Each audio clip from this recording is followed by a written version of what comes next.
My name's Alex, and I'm 28 years old. If you'd asked me a month ago, I would have told you that my family was, at worst, mildly dysfunctional. You know, the usual passive-aggressive comments at Thanksgiving, my mom playing favorites with my younger sister Emily, and my dad being blissfully unaware of literally everything. Annoying? Sure. Unbearable? Not really. But then Emily's wedding happened, and I realized something.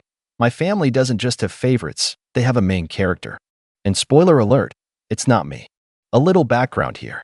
Emily is 25, and to say she's been treated like royalty her entire life would be an understatement. I mean, this is the girl who threw a tantrum at 16 because my parents got me a used car and she wanted a brand new one when she turned 16, too. And guess what? She got it. She's the golden child, the princess, the one who can do no wrong, even when she's very, very wrong. Me? I was the older sibling who had to set a good example, which was basically code for do everything right but get none of the praise. If I got a B on a test, my mom would shake her head and say, "Alex, you're capable of more." Meanwhile, if Emily passed with a C dash, it was time to break out the balloons and cake. Anyway, I knew going into Emily's wedding that I wasn't going to be the star of the show. Obviously, it was her wedding, and I was happy to just be a supportive sibling, smile for the pictures, and get through the day without any unnecessary drama. But what I didn't expect, what I couldn't have expected, was how far they would go to make sure I knew exactly where I stood in this family. The warning signs were there early on. First, I found out that I wasn't in the wedding party. Fine, whatever. Not everyone includes their siblings as bridesmaids or groomsmen. Then I found out that Emily's childhood best friend, her coworker, and her fiancé's cousin's girlfriend were in the wedding party. All right, that stung a little, but hey, maybe she just wanted to keep things fresh. Then came the seating chart. Now, I didn't expect to be at the head table, obviously. That's for the couple in their wedding party. But I figured I'd at least be seated with our family. You know, the people I've shared DNA and holidays with my entire life. Nope. When I arrived at the venue and picked up my place card, I noticed something weird.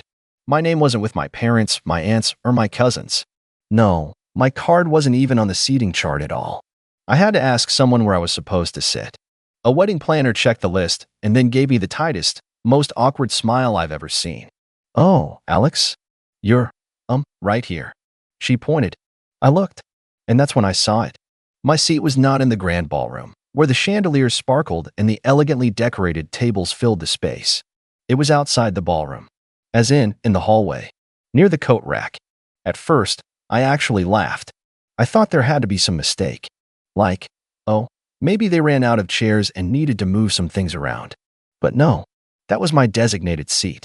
A lonely little table near the entrance, just me, and the faint smell of mothballs from people's winter coats. I turned to the wedding planner, still grinning like a fool because my brain refused to process what was happening. "You're kidding, right?" She looked so uncomfortable. "I'm really sorry, but this is where you've been assigned." Assigned. Like a prisoner getting their cell block number. I wasn't even mad yet. I was too busy being confused. Like, was this some kind of prank? Some bizarre wedding tradition I'd never heard of? I needed answers, and I knew exactly who to ask. I found Emily near the bridal suite, basking in the glow of being the bride, surrounded by her friends and our mom, who was busy fawning over her dress. She saw me coming and gave me the fakest smile in the world. "Oh, hey, you made it." I held up my place card. "Yeah, quick question. Why is my seat not in the reception hall?" She blinked, then giggled. Actually giggled. "Oh, that. Yeah, we had to move a few things around last minute." And I just so happened to be the one who got moved? To the hallway? Emily shrugged like it was no big deal. I mean, yeah, we had to prioritize close family at the main tables. I blinked. I am close family. That's when my mom, who had been pretending not to listen, chimed in with a sugary sweet voice. "Now, Alex, don't make a scene. It's Emily's special day." I'm not making a scene.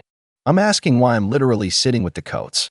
And then, then Emily dropped the line that officially made this the worst wedding I've ever attended. "Well, you kind of aren't really immediate family anymore." I stared at her, trying to decipher what that even meant. "Excuse me."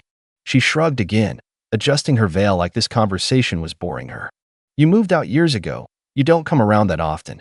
And, like, you're not married or anything. It's just different now." I don't even know how to describe the feeling that settled in my chest at that moment. It wasn't just anger, It was something heavier, something colder. I wasn't immediate family anymore? Because I had the audacity to grow up and live my own life? Because I wasn't married? Before I could say anything, another voice cut in. And that's when I saw her. Emily's mother-in-law. I hadn't interacted with her much before that day, but the second she walked up, I knew exactly what kind of person she was. The type who loved drama, thrived on it, and lived to stir the pot. She glanced at me, smirking. "Oh, you're Alex?" I was wondering who that seat belonged to. I forced a tight smile. "Yep, that's me. The sibling who apparently doesn't count." Emily's Emile chuckled and gave me a once-over, her expression full of mocking sympathy. "Well, you know how weddings are. Only the most important people get the best spots." That's when it clicked. This wasn't just Emily's doing. Her new mother-in-law was enjoying this. And suddenly, everything made sense. This wasn't some seating mistake. This wasn't bad planning. This was intentional. And the moment I realized that, something inside me shifted. I wasn't going to sit through this wedding quietly. And I definitely wasn't going to leave without making a statement. I took a slow, deep breath, my fingers tightening around the place card still in my hand. All right, if this is how they wanted to play it, fine. But they forgot one thing. I grew up with Emily. I knew her secrets. I knew all the little things she said behind people's backs. And most importantly, I knew that she hated her new mother-in-law. Oh, she'd smiled in her face, acted all sweet. But behind closed doors, it was another story. And right now, I had an audience. I turned to Emily's mother-in-law, plastering on my best fake sympathetic expression. "You know, it's funny. Just the other day, Emily was so worried about seating arrangements." Emily, who had been looking at her nails like she was bored, suddenly stiffened. Emile raised an eyebrow. "Oh." I nodded, keeping my voice casual. Yeah, she was stressed. Kept saying she really didn't want certain people sitting too close to the head table. I let the words linger, then leaned in slightly, like I was letting Emile in on a juicy little secret. Something about not wanting her wedding photos ruined by… what was it, Emily? I turned to her, tilting my head. "Oh, right. By someone's tacky dress sense." A hush fell over the little group. Emile's smirk disappeared in an instant. "Excuse me." Emily's face drained of color. "Hey, Alex, but I wasn't done." "Oh, and remember how you were so worried about speeches? You were really stressed about what certain people would say." I gave Emile a pointed look. "I believe your exact words were, 'If she gives a speech, I swear to God, I'll lose my mind. She's so embarrassing, she'll probably try to make the whole thing about herself.'" Emile's expression darkened. Emily made a strangled noise, reaching for my arm. "Can I talk to you for a second?" I pulled away, pretending to be confused. "Why?" I thought we were having a family conversation. Since I'm not immediate family, I figured I'd at least try to get involved somehow. Emile turned to Emily, her eyes narrowing. "Is that true?" Emily let out a nervous laugh, shaking her head. "No, of course not. Alex is just… oh, and don't forget the bachelorette party." I gasped, smacking my forehead. Silly me. How could I not mention that? I turned back to Emile. "You know, the one where Emily spent half the night complaining about you? Said she was counting down the days until she didn't have to fake nice anymore? Said she was only tolerating you because she didn't want to start her marriage off with drama. That was it. That was the kill shot." Emile's mouth fell open. My mother, who had been standing awkwardly to the side, looked horrified. My dad, who had been completely clueless up until now, actually took a step back like he wanted to pretend he wasn't part of this. Emily's friends, the bridesmaids, started whispering amongst themselves, sending each other wide-eyed glances. Emily, meanwhile, looked like she was about to burst into flames. Her lips were moving, but no sound was coming out. And then, Emile turned on her. "You ungrateful little brat." I had to bite my tongue to keep from smiling. Because this was about to get good. "You think you can just use me?" Emile's voice was sharp, angry. "After everything I've done for you? The money I put into this wedding? The favors I pulled?" She gestured wildly toward the ballroom, her perfectly manicured nails flashing under the chandelier lights. "And this whole time, you've been running your mouth behind my back?" Emily stammered. "I didn't." Emile turned to my parents. "You knew about this? You raised her to be this kind of snake." My mother looked like she was going to faint. "Of course not. Emily would never." "Oh, don't even try," I cut in, shaking my head. "You absolutely knew. You just didn't care." I let out a fake sigh.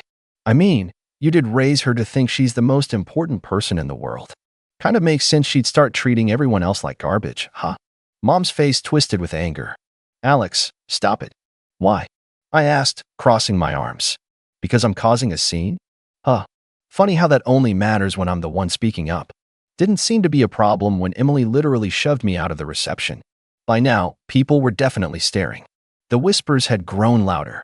Guests were turning their heads, murmuring amongst themselves. Even the groom, who had been missing this whole time, finally wandered over, his brows furrowed. What's going on? Emile rounded on him next. What's going on is that your wife is a backstabbing little brat who's been insulting my family this whole time. The groom blinked. Wait, what? Emile jabbed a finger toward Emily, who looked like she wanted the ground to swallow her whole. She's been running her mouth about me for months, complaining about my dress, my speech, my presence, saying she's only putting up with me until she doesn't have to anymore. The groom turned to Emily slowly. Did you actually say that? Emily shook her head furiously. No. I mean, well, not like that. Emile scoffed. Oh, not like that? Oh, please. And here I was, thinking you actually cared about this family. And just like that, it was officially a war zone. Emile and Emily were snapping at each other. My mom was trying to calm everyone down, which wasn't working. My dad looked miserable, like he wanted to walk into the ocean. The groom was still just standing there, looking like someone had just hit him in the face with a frying pan. Meanwhile, I just stood there, watching the destruction unfold, sipping my champagne like I was at a Broadway play. And I'll be honest, it was beautiful. But the best part? The absolute cherry on top? I wasn't done yet.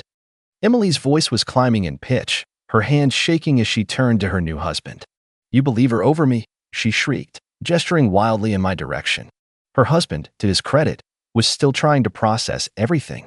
His jaw was clenched, his expression shifting between disbelief and embarrassment as guests openly stared at them.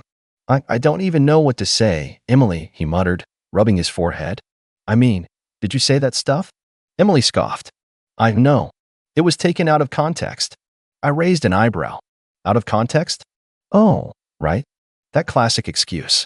I put on my best mocking voice. Oh no, I was just venting. I made air quotes. Oh no, I didn't mean it that way. My voice flattened. Give it up, Emily. You got caught. And, let's be honest, if I didn't say anything, you still wouldn't have cared. Emile, whose fury was only growing, turned to my parents. And you're just okay with this? Mom's mouth opened and closed like a fish. She looked desperate to say something that would salvage the situation. We don't condone. Oh, cut it, I said, waving a hand. You absolutely knew she felt this way, and you still let her pretend to be the perfect daughter-in-law. I clicked my tongue. Guess it's all about keeping up appearances, huh? Emily screamed. You're ruining my wedding, Alex. I looked around dramatically. Oh, I'm ruining it? Sorry, didn't realize I was the one treating family members like dirt and trash-talking the mother of the groom. I turned back to the guests, many of whom were staring with wide eyes. What do you guys think? Who's really to blame here? A few people averted their eyes, not wanting to get involved. But one of the bridesmaids, Emily's own bridesmaid, whispered something to the woman next to her. And that woman? She let out a laugh. That only made Emily angrier. You think this is funny? She hissed, whipping toward them. The bridesmaid's lips twitched. I mean, kinda? Oh, this was getting good. Emily's hands curled into fists, but before she could explode again, I decided to wrap things up. Because, frankly, I was bored. I let out a dramatic sigh, shaking my head. Well, this has been lovely, really. Just a fantastic experience, but I think it's time for me to go. Emily scoffed, throwing up her hands. Fine. Go. I grinned. Oh, don't worry. I will. Then, I turned toward the gift table, scanning the pile of expensive-looking presents stacked near the front. And there it was. My gift. The one I had spent weeks picking out. The one that had taken actual effort, thought, and more importantly, money. Emily followed my gaze, and her eyes went huge. Alex. No. I strolled over, humming to myself as I plucked the gift from the table. Emily's jaw dropped. Are you seriously taking it back? I gave her a deadpan look. Why would I leave it? Apparently, I'm not real family, right? I let out a fake gasp. Oh my God. What if I accidentally contaminated it with my servant germs? I clutched my chest dramatically. Wouldn't want to taint your precious married life. Emily's face turned a dangerous shade of red. You're such a child. I shrugged, clutching the box under one arm. Maybe. But at least I'm not a fake, lying, two-faced brat who pretends to be sweet while talking bad about people behind their backs. I turned toward Emil, whose fury still hadn't subsided. Hey, Emil, good luck with this one. I give it a year. Emil actually laughed. Emily screeched. I turned on my heel and made my way toward the exit, the tension behind me so thick you could cut it with a knife. Guests were whispering. The music had stopped completely. The atmosphere had completely shifted from celebratory to full-blown disaster. And honestly, I loved it. As I reached the door, I paused, looking back at the chaotic scene behind me. Emily was still arguing with Emil. My parents looked like they wanted to disappear into the floor. The groom was just standing there, like he was reconsidering his entire life. And me? I gave a little wave, a smug smile tugging at my lips. Enjoy your perfect wedding, sis. Then, I walked out. I didn't look back after I walked out of that disaster of a wedding. I didn't need to. I already knew the damage had been done, and honestly, it was more satisfying than I could have imagined. The moment those doors shut behind me, I let out a slow breath and adjusted the weight of the wedding gift under my arm. Petty? Maybe. Satisfying? Absolutely. I drove home in silence, letting the night settle around me, my mind replaying every detail of what had just happened. My sister's shrieking, my mother's panicked expression, my father's silence, Emil's absolute rage, it was all golden. But I knew, the fallout was just beginning. And I was right. The next morning, my phone was flooded. Calls, texts, missed voicemails. It was like my entire family had suddenly remembered I existed. My mother had left 7 voicemails, her voice switching between desperate pleading and absolute fury. Alex, what were you thinking? You've humiliated your sister on the biggest day of her life. Call me back now. Alex, honey, please. We can talk about this. Just come over. Let's work this out. That was the most immature, selfish thing I have ever seen. I hope you're happy. I hope you enjoyed destroying your sister's wedding. Oh, I did, Mom. I really did. But my sister's messages? Even better. It's over between us. How could you do this? You ruined everything. I can't even look at my wedding photos because of you. You took back your gift? Are you serious? What kind of person does that? I hate you. I really hate you. I grinned as I scrolled through them, sipping my coffee. If Emily thought a few angry texts were going to make me feel bad, she didn't know me at all. But what really caught my attention? The text from my dad. Unlike my mother and sister, he wasn't spewing insults or demanding an apology. His texts were short, simple. Call me when you have a moment. I hesitated before dialing his number. Dad wasn't the type to get involved in drama. Usually, he let my mom and Emily run the show while he stayed in the background. The fact that he was reaching out at all meant something was really going on. He picked up after the second ring. Alex. Dad. A long pause. Then he sighed. Why would you do this? I snorted.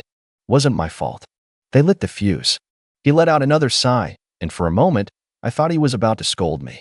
But instead, he chuckled. Low, almost tired. Yeah, they kinda did. That caught me off guard. Wait, you agree with me? I didn't say that, he replied, but his tone was different. Quieter. But I saw what happened. And I saw how your mother and sister treated you. It wasn't right. I leaned back in my chair. So, what? You're the only one not blaming me. Another pause. Not the only one. Turns out, the wedding didn't just go back to normal after I left. The damage I had done? It had been irreversible. Emil had completely lost it after I exposed Emily. She had publicly chewed her out in front of everyone, demanding to know if what I said was true. And Emily, being Emily, had panicked. Tried to lie. Tried to play innocent. But apparently, Emil had already suspected something was off about her. My little revelation? It had been the final straw. By the time the reception ended, Emil had all but disowned Emily. And the groom? Absolutely furious. Apparently, he had been under the impression that Emily and his mother had a great relationship. He had no idea that Emily had been trashing her behind her back. Finding out like that, in front of everyone? Yeah, not great for a brand new marriage. According to my dad, he and Emily had a huge fight that night. A huge one. As in, maybe we should rethink this whole marriage levels of huge. And my parents? Oh, they were caught in the middle of it. My mom had tried to do damage control, but Emil wasn't having it. She blamed my mother for raising a spoiled brat and had told her, point blank, that she didn't want Emily anywhere near her family anymore. Complete and total fallout. So, what's the situation now? I asked, genuinely curious. Dad sighed again. Emily is. Well, she's not handling it well. I rolled my eyes. Shocker. She's blaming you for everything. She thinks if you hadn't said anything, none of this would have happened. I let out a laugh. Oh, of course she does. God forbid she actually take responsibility for her own actions. Dad was quiet for a moment. Then, he said, she wants you to apologize. I actually choked on my coffee. Apologize.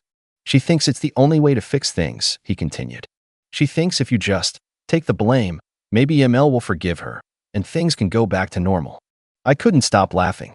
Yeah, that's not happening. I figured, Dad said. And then, in a lower voice, I don't think you should, anyway. That actually made me pause. Wait. Seriously. I told you, Alex. I saw what happened. And honestly, maybe it's about time someone called her out. That meant more to me than I wanted to admit. So, what now? I asked. Dad sighed again. Your mom is still trying to patch things up with MIL, but I don't think it's going to work. MIL is furious. The groom? He's barely speaking to Emily. And as for Emily, he hesitated. Well, she's a mess. Good. I didn't say it out loud, but I wouldn't lie to myself about how I felt. My sister had spent years making me feel like an afterthought, treating me like I wasn't good enough, like I didn't belong. And now? Now she was facing the consequences of her own actions. It was about time.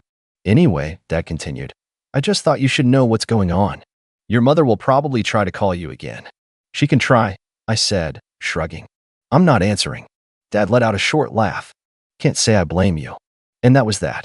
It's been a few weeks since the wedding, and honestly, I haven't spoken to my sister since. She still refuses to take responsibility, still blames me for everything, and still expects me to fix it all. But I won't. I don't regret what I did. If anything, I'm proud of it. As for the marriage, well, let's just say that I wouldn't be surprised if it doesn't last. So, what do you guys think? Was I too petty? Should I have just played along? Or did my sister get exactly what she deserved? Let me know. I could use a good laugh.